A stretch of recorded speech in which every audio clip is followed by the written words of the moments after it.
Good afternoon and welcome to Good Journeys Tarot. You are watching my 78 cards in 78 weeks live chat in which I talk about the card I have been exploring all week and designing a mock up of my own card image for. And this week it is all about the Ace of Swords. So, we'll get into that card in just a moment. Normally at this time, I will share things that are going on and what's coming into my life and that type of thing. I'm going to be honest, this week has been very boring. In fact, I have been so lazy. I have done very little. I actually thought I might participate in an event yesterday and just decided I wasn't going to do it. I just couldn't do it. I tend to either be very active this time of year or do nothing this time of year. And this past week, it has been pretty much do nothing. And I also haven't had anything coming in. I actually thought a deck was arriving yesterday that I'd get to show you today, but that deck has been rescheduled for delivery on Monday. So you can look forward to it next week. And that's probably going to be the last deck that you see from me. Unless someone gifts me a deck for the foreseeable future. I do have a Kickstarter that's coming out sometime next year that I funded, but apart from that, I'm not really going to be buying decks. So let's talk about the Ace of Swords. The aces are associated with the number one, the beginning of things.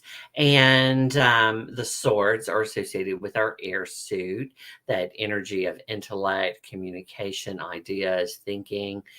So for most modern readers, this would be a new idea. For me, this card has always been about clarity. But as we're going to discuss after we look at some cards from my collection, not everyone sees this card that way, particularly those who embrace the specifically Golden Dawn view of the card, and perhaps a much more older esoteric view of the card as well. But we'll get to that in just a moment.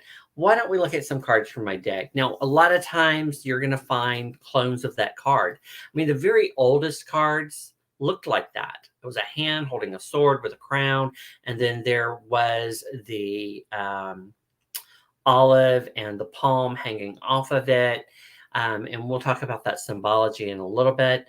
And so many people maintain that very same look or feel. Here's the Fyodor Pavlov. Here is the Slow Tarot. And so it's basically a different style of art, but the same general principle. This is the Curious Travels. I do love this image, so crisp and pretty. And then others will add in a little bit of their theme. In this deck, crows or ravens are associated with the sword suit. And so the Ellis deck has a sword with a raven on it. If I were using a sword in my deck, it would probably have a butterfly on it. But I didn't include a sword in my card, and we'll talk about why in a little bit. This being the Urban Tarot, they've incorporated imagery from the city in New York, which it was based upon. In the Modern Love Tarot, they've associated it with knowledge, with books, and so they've made the arch there with the books. The Salsarabito focuses in on that kind of negative energy we get with the sword sometimes. You see that kind of black ether floating around it there. And then you get cards now that rather than show a sword, will give us the concept of an idea or the very first thought or that type of thing. This is from the Pocket of Peers. I think that this is a gorgeous depiction of the idea for a card for the Ace of Swords. That was a really cool way to do that. And she does several similar things throughout her deck, which are kind of cool. This is from the Light Seers. You'll see there the Nautilus and the idea coming from the crown of the head. A very, very good image. Sometimes they will change the names of the suit. This is the Hip Chick Tarot. It's called the Ace of Think. There's an association with light bulbs, light bulb going off is the phrase that we think about.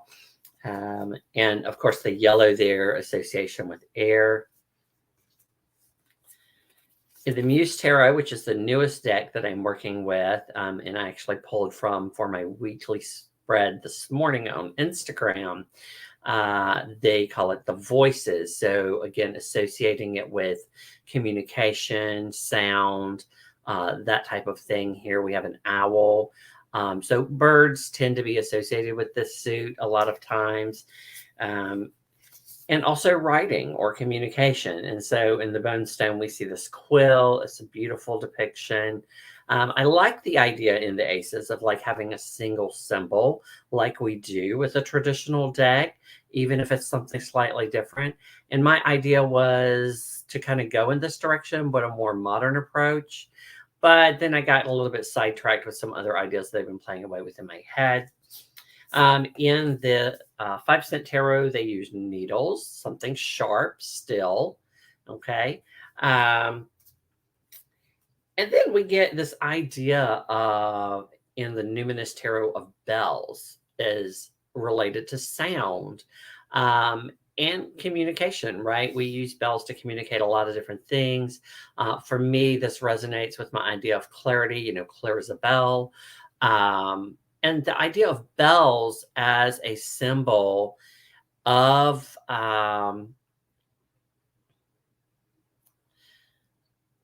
sound, of communication, and of the sword suit really makes sense. I mean, think about it. The more bells there are, the more possibility there is that it's going to become more and more irritating, which is what we see the sword suit do throughout as it grows in the number of swords. And so I like that idea of the bell. That was really cool, but it wasn't what I ended up adopting. Here, this card adopts the keyword clarity, which is my real epitome of my feeling about the card when I see it come up in a spread.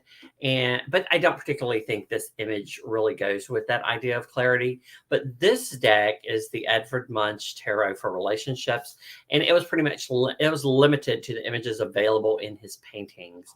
And so I guess the concept of a clear day, the idea of clarity, air, it's not perfect, but it's what was available. And then here's the Uncommon Tarot. This is probably closer to the concept that I had in my mind of butterflies and clouds floating by and that type of thing. Again, this is a deck which works for some reason, even though it breaks all of my rules, just like the Muse Tarot. So I did color what little there was to color on the Ace of Swords. I didn't do the sky because it's just a big empty space. And in most decks, it's kind of a light gray color. It's kind of neutral. It's not so much flashy. Let's talk about some of the symbols while we've got this up. So this card is associated with the crown, Keter on the Tree of Life, as well as the crown chakra. So there's this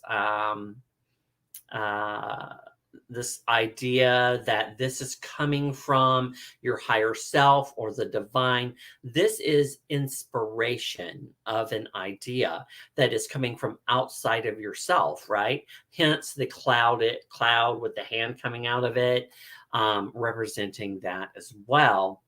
The sword cutting through all of the things that are present, all of those ideas, to get to the point. On one side, we have an olive branch for peace. On the other, a palm for suffering. This kind of duality that the sword is cutting through to get to the truth of the matter. It is Are we really happy or are we really sad? Is this a good thing? Is this a bad thing?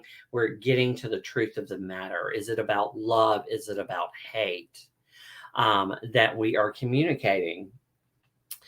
Um, the yods here are a really odd thing because the yod is actually associated with our fire suit, the wands, rather than our air suit. And while many people will interpret them as divine inspiration, which is what this hand also represents, uh, the Hebrew letter associated with this suit is actually Vav, which is a yod but with a tail. And that's why I, in my deck, have gone with a yod, so to speak, in my card versus a vow instead of a yod. There's a lot of speculation as to why Pamela Coleman Smith did this. Um, and but there's no clear consensus or anything really from Waite about why they used the yod and associated it there with this card.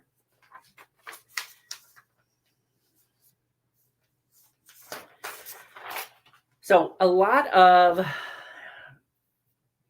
older views of this deck, of this card, the Ace of Swords, view it as conquest or triumph. They view the swords very much as that kind of um, warlike energy, that fight, right? And so that's why we get this very kind of negative suit, so to speak, in the tarot. In fact, one book I read associated this card with bad news. Said, it's just bad news. And I think that's because it is a card about getting to the truth of a matter, and it's about logic. Okay, it's about the facts. Okay, this card does not include empathy. Okay, there is no water energy here. This is a air card. This is, the person, when you ask them about something, they give you the facts and only the facts. And that's the kind of person I was for a long time when I was working with a team of people, and they always viewed me as mean because I didn't flower coat fluff. I didn't perfume it up for them. I just told them the facts, right? And the facts can seem harsh. This kind of knowledge, this kind of clarity that cuts to the truth of the matter can seem very harsh because it doesn't have that empathy influence.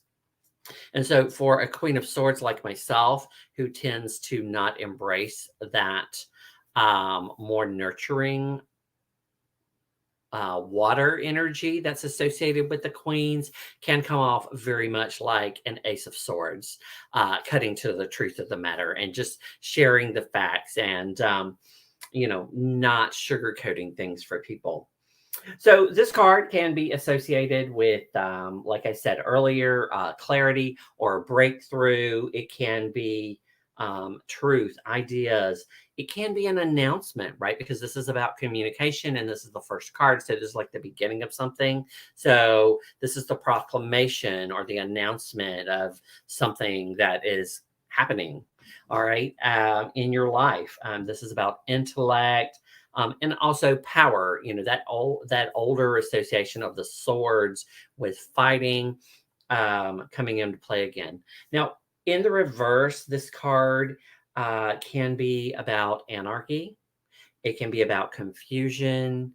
And for me, the biggest thing I see is a confusion over ideas, like in our modern society, confusing fact with our feelings is a prime example of where this card might be reversed or on the shadow side, at least in my opinion. So this would be the highest form of truth. So let's look at the card that I created. Bear with me one moment.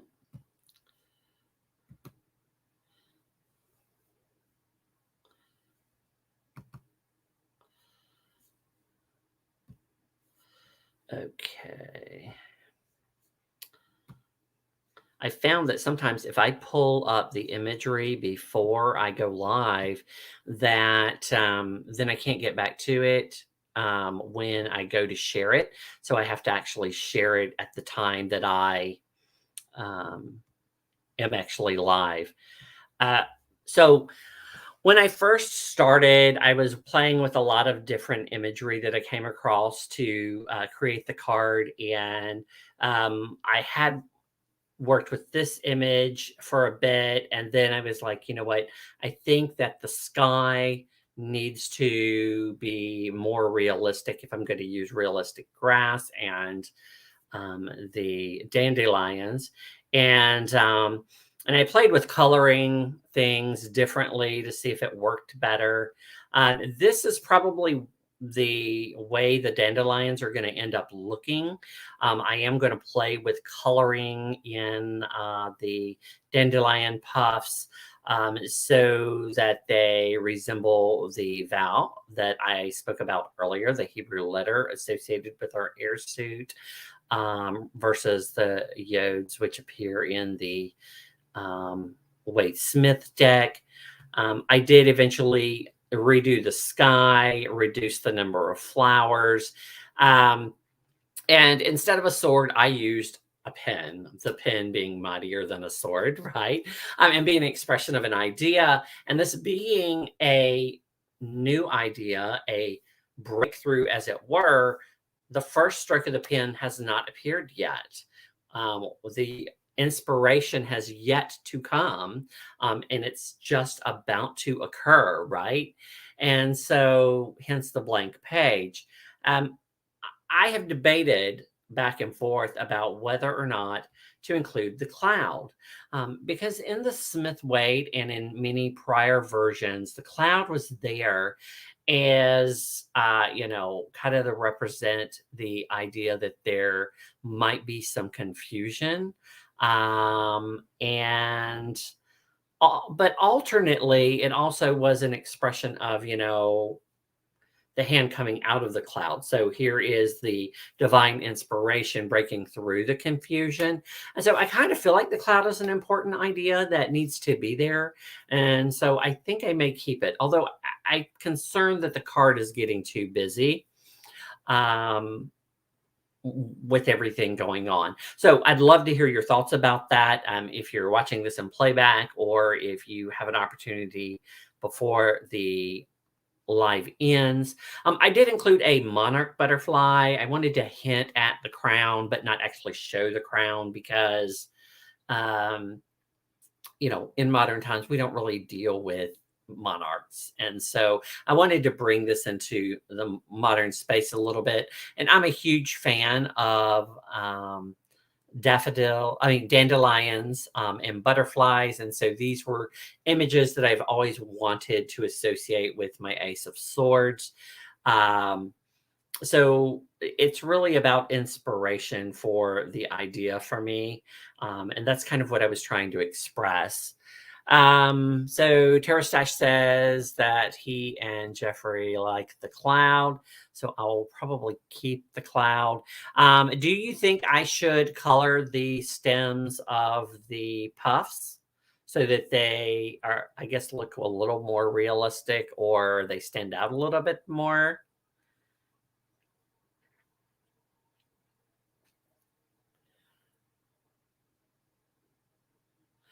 So I'll let them think about that for a minute. So glad to have you here today. This week, so okay. So either way, really. Um,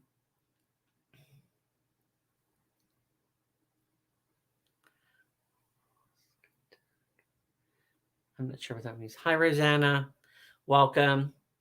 Um, so this week I am taking a little bit of a break. I don't really have anything planned, but after this last week of being so lazy and not really doing things as well as I normally would, or I would like to, what I've decided to do is I did my weekly reading on Instagram this morning, and I will be sharing this week about this new card, which I'm about to share with you, and creating it.